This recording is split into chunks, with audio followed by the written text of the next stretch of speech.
vai superar. Beleza. Onde é que tá no Visual Studio? Tá, então quem não tem intimidade aí com o Visual Studio, vocês devem ter... Deve estar exibindo aí para vocês uma tela parecida com essa, correto? É que tu tá com que versão aí? Vocês estão com que versão? 2012, 2010? Não tem problema, ele vai ter a mesma coisa, só tem uma aparência diferente. Ele tem ali um New Project, não tem? Então beleza, vamos, tá? Beleza? No New Project, então, selecionem ali do lado esquerdo, nos templates, vocês vão ter as linguagens ali, Visual C Sharp. Vão escolher Visual C Sharp. Dentro de Windows, vocês vão ter o que se chama de Console Application, tá? Isso é só um template, é só um modelo que ele vai iniciar com algum código e alguma estrutura para funcionar. Isso. Tá, então eu vou colocar aqui banco programado orientado a objetos. E eu vou guardar ele num outro local aqui, num local de aula.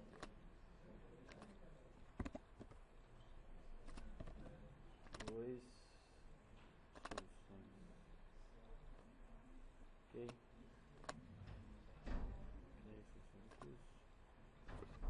Beleza. Então eu tenho ali, eu vou mandar ele criar uma pasta para isso, para esse novo projeto. E aí ele vai criar uma estrutura bem básica para mim. Vou tentar dar um 112%, não que eu seja supersticioso. Beleza? Ok. Inicialmente ele vai ter aqui ele vai trazer um modelo, certo? A void main, onde começam os programas. A estrutura aqui vai ser, ele cria uma solution, caso isso a gente vai nos servir essa solution no futuro, porque a gente vai ter mais de um projeto aqui, a gente vai separar num projeto o que a gente vai apresentar para o usuário, que vai ser a camada de interface, camada de apresentação, e a gente vai ter a nossa camada lógica, que é onde vai estar as nossas classes, beleza? Então, mas no início a gente não se preocupa com isso, a gente vai colocar todas as classes aqui e depois a gente organiza isso. Ok, aqui no projeto, está com o nome do meu projeto, eu vou colocar, conforme combinamos ali, uma nova classe, certo? Eu vou então clicar com direita, eu vou adicionar classe, ok? Ele vai me perguntar já um nome para essa classe, ó, apareceu. Beleza, ele tem uma série de templates também, mas aí ele tem a classe básica que é essa aqui, certo? C Sharp. Vou colocar, boa prática nós colocarmos o nome do arquivo também, o nome da nossa classe, separar um arquivo uma classe por arquivo. É possível fazer várias, mas vamos tentar manter esse padrão que eu acho que é melhor. Então o cliente é a minha primeira classe, vamos começar bem pequenininho, ele vai criar um arquivo novo, cliente.cs aqui, ok? Está aqui do lado já no Solution Explorer e está aqui dentro, a minha classe já vem vazia, ok? Vou ensinar algo que eu não ensinei na aula passada, na aula de ontem, tá? Que depois a gente discute isso. Existe um atalho para criar as classes que vocês digitem só prop e apertam tab. Prop e tab. Aí ele vai abrir como se fosse um campo para preencher o tipo e o nome da classe. Qual é o tipo que nós queremos criar ali? Nome, vai ser string, certo? Então tipo string. Definindo o string, eu dou um outro tab e eu vou para o nome. Certo? O nome é nome. Ok? O nome da nossa propriedade. Ah, Júlio, mas e aquela baboseira que tinha que declarar uma variável e tal. Se isso aqui é o que a gente chama de propriedade autoassertativa. Ou seja, quando é o feijão com arroz aquele, tem o get e tem o set, e a gente sempre guarda isso numa variável local e a gente não faz mais nada, além de atribuir um valor que chega a essa variável local, ou devolver isso, Só isso já funciona. Vocês não precisam ter esse controle, aquilo que eu mostrei na aula passada. Por que eu mostrei? Porque aquela é a forma mais tradicional, aquela forma ela serve para qualquer linguagem. Isso aqui é algo um pouco específico de C#, é uma forma de dar um atalho. Digita menos, é mais rápido, funciona, mas não serve para outras linguagens. Tá? Então... Desculpa. Não entendeu? Para criar uma propriedade, tá? Eu só estou ensinando um atalho. Eu vou criar a segunda propriedade da forma tradicional que tu aproveita em qualquer linguagem, tá? Que seria, o que tem lá? É nome e CPF, tá? Qual é a forma tradicional de fazer a mais tradicional que funciona inclusive em outras versões do framework mais antigo? Eu declaro uma variável privada, private, o tipo que eu vou trabalhar, string, e eu vou colocar um nome aqui, CPF, certo? Underline CPF. Beleza? Aí o que eu faço? Eu digo que eu vou criar uma public string. Aí sim eu vou criar a propriedade de fato, como se fosse a de cima ali, essa aqui. Só que vai ser o CPF dessa vez. E eu vou criar um bloco aqui que precisa de duas definições. O get, que vai representar quando alguém que estiver usando essa minha classe quiser ler esse valor. Então, o que eu vou fazer quando alguém quer ler esse valor? O que eu vou entregar? Quem estiver usando um objeto dessa classe, o que eu vou entregar lá? Vou começar pelo set, tá? Que é quando eu vou escrever o valor, tá? Tem um outro bloco aqui no set. Então, quando o set, quando alguém tenta atribuir alguma coisa a essa variável, o que eu vou fazer? Eu vou internamente aqui, ó, guardar dentro dessa variável privada, CPF, o valor que está chegando. Certo? Como é que eu programo isso? Eu digo o seguinte, ó, essa variável aqui, então, ela vai receber, ele já me sugere o valor que está chegando. Certo? O get. O get, quando alguém quiser ler tradicionalmente, tá? Quando alguém quiser ler o que tem aqui, eu vou retornar o valor dessa variável que eu tenho de controle interno, CPF. Esse feijão com arroz aqui, ó, essa estrutura, eu vou até mudar aqui, CPF, tá? Essa estrutura, ela funciona igual em termos de funcionais, faz a mesma coisa que essa propriedade, só que, claro, isso aqui é uma outra propriedade de nome. E esse bloco aqui, ó, é a mesma coisa, só que aqui eu digito muito menos, né? Okay? E que ainda tem um atalho ali, prop, e já era. Beleza? As duas funcionam? As duas funcionam. Só que eu ensinei primeiro essa aqui, porque essa aqui, a maioria das linguagens tem mais ou menos esse conceito, certo? De ter uma variável interna. Quando é que eu não posso usar essa aqui? Quando em algumas situações em que minha propriedade ela tem um retorno trabalhado, entre aspas. Por exemplo, eu tenho uma classe uma propriedade que retorna um valor que ele é calculado, por exemplo. Eu vou ter que fazer um cálculo antes de retornar o valor. Toda vez que alguém lê, eu vou retornar esse cálculo. Então daí eu não tenho como fazer dessa forma aqui, porque eu tenho que trabalhar, eu tenho que fazer um cálculo para depois retornar o resultado. Então nesses casos eu vou usar essa aqui que a gente escreve mais, mas eu preciso trabalhar o resultado, eu preciso processar alguma coisa e aí não tem uma saída. Por exemplo, tá? Vou dar um exemplo para vocês. Digamos que aqui nessa mesma classe do cliente, eu vou fazer uma outra propriedade aqui, ó, que é string também, e ela é o sobrenome, tá? Eu tenho o nome e o sobrenome. E aí eu tenho uma terceira propriedade, que ela é nome completo. Ou seja, então por exemplo aqui, ó. Eu tenho uma classe nome, eu tenho uma propriedade nome, eu tenho uma propriedade sobrenome.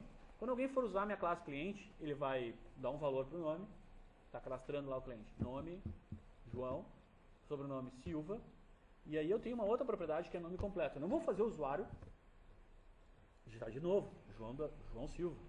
Né? Na verdade, essa propriedade ela tem como objetivo, primeiro, não dá para escrever nela, porque não faz sentido eu pedir um nome e um sobrenome, e depois ainda permitir escrever um nome completo, ou seja, pode divergir ainda. O usuário diz assim, nome João, sobrenome Silva, e agora o nome completo João da Silva, ele vai escrever uma coisa diferente, então não faz sentido. Eu vou fazer essa classe ser somente para leitura, então.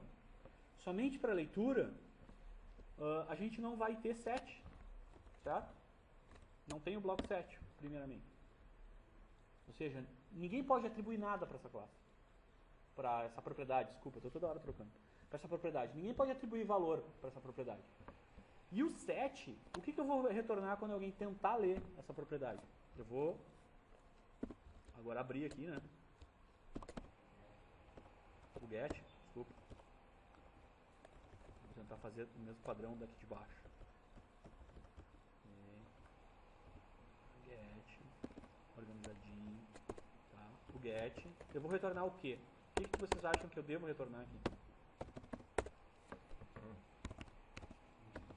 O nome concatenado com o sobrenome, né? Beleza? Então, eu vou retornar o nome, que é eu mesmo, aqui, essa propriedade aqui de cima, certo? Que é o que está aqui, mais, vou colocar um espaço, esse é um cara legal, vai ficar tudo colado, e o sobrenome.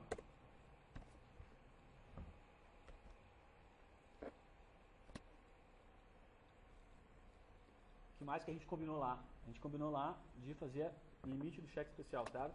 Então, mais uma propriedade aqui. Eu vou usar float ou double. Vamos de float.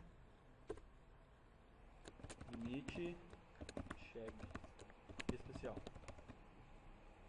Na verdade, bom, vamos lá. Ok.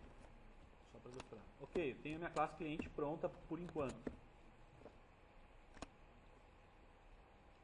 Vamos testar essa classe cliente aqui no programa principal. Conforme nós vimos, a gente tem a classe, a gente tem o projeto, a gente não tem nada fabricado. Vamos fabricar um cliente. Funciona da mesma forma do que declarar uma variável, certo?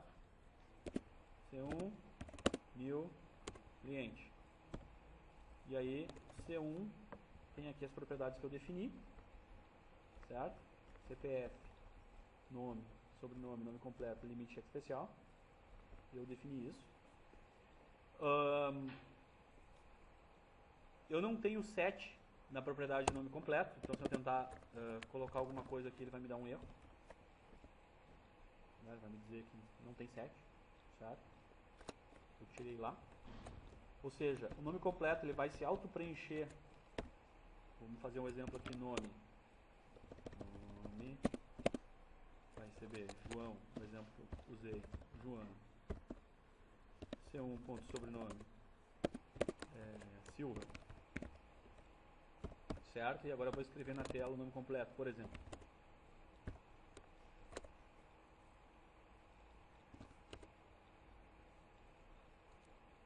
C1 ponto nome completo.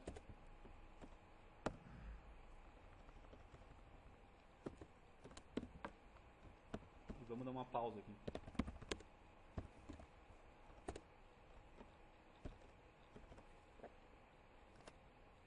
Salvei.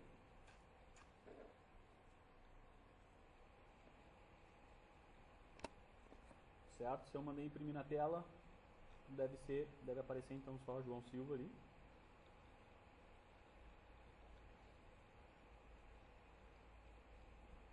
Ok, como esperado. Vamos dar uma olhada aqui.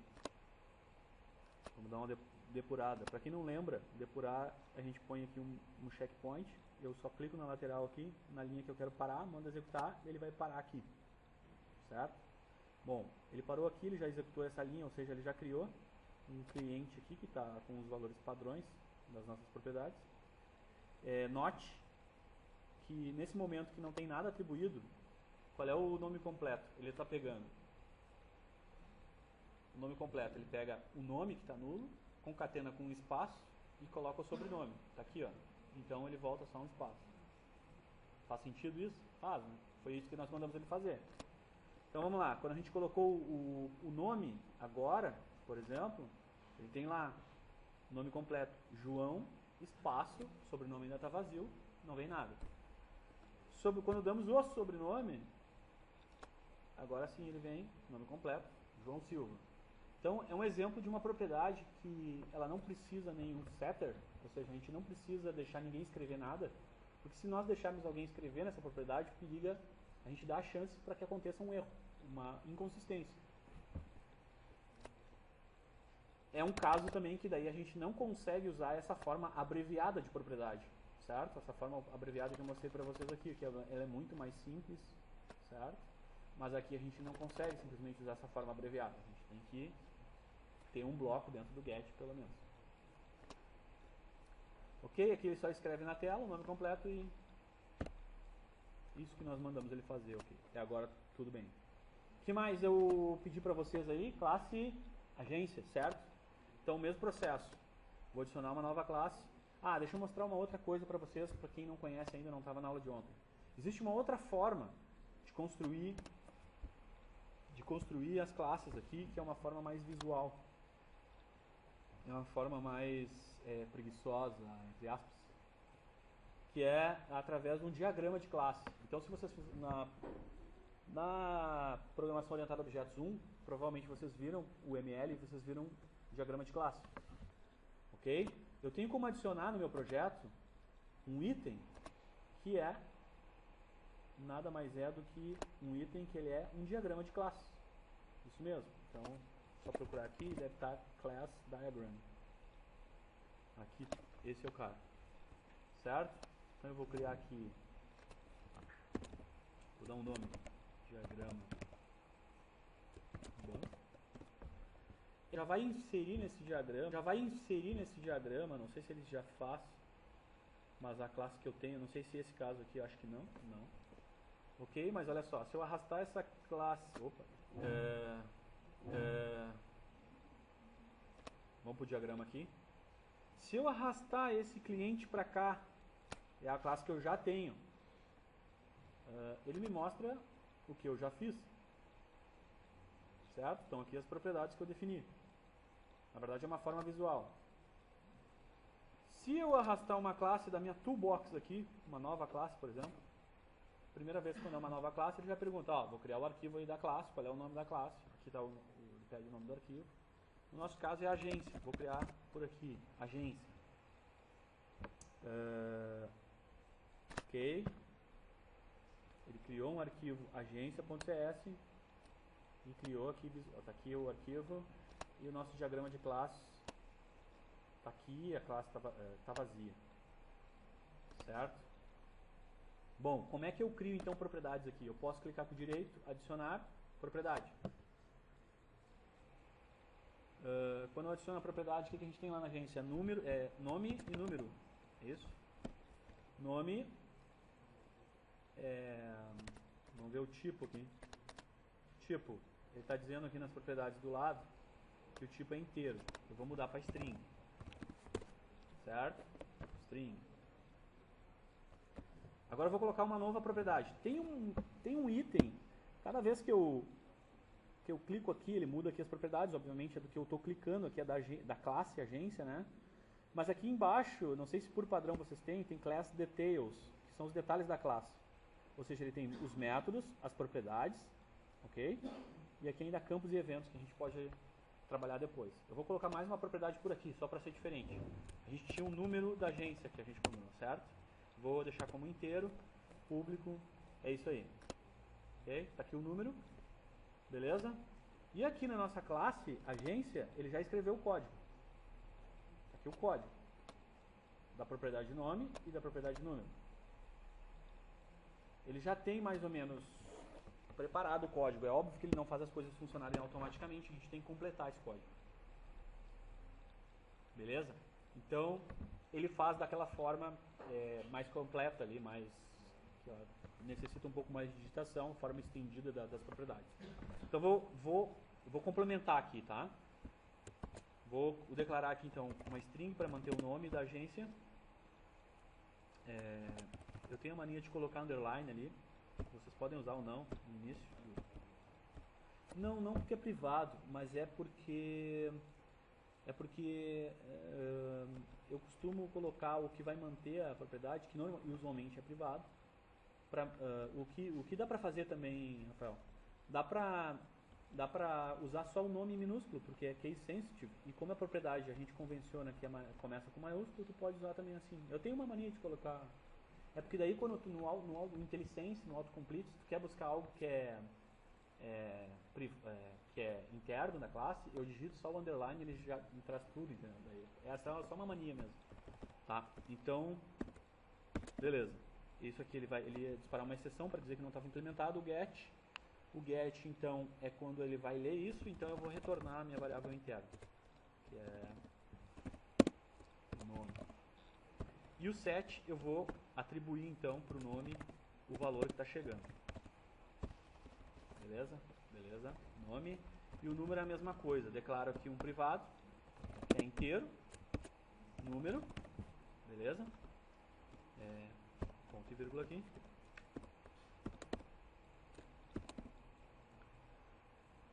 O get, mesma linha de raciocínio, retorno, que eu vou manter aqui, número, e o set, eu atribuo, começou o bug do tab, número, ok.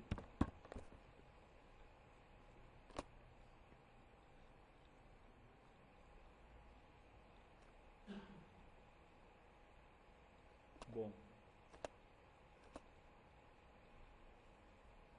está compilando, é um bom sinal. Então temos duas classes, por enquanto, no nosso diagrama.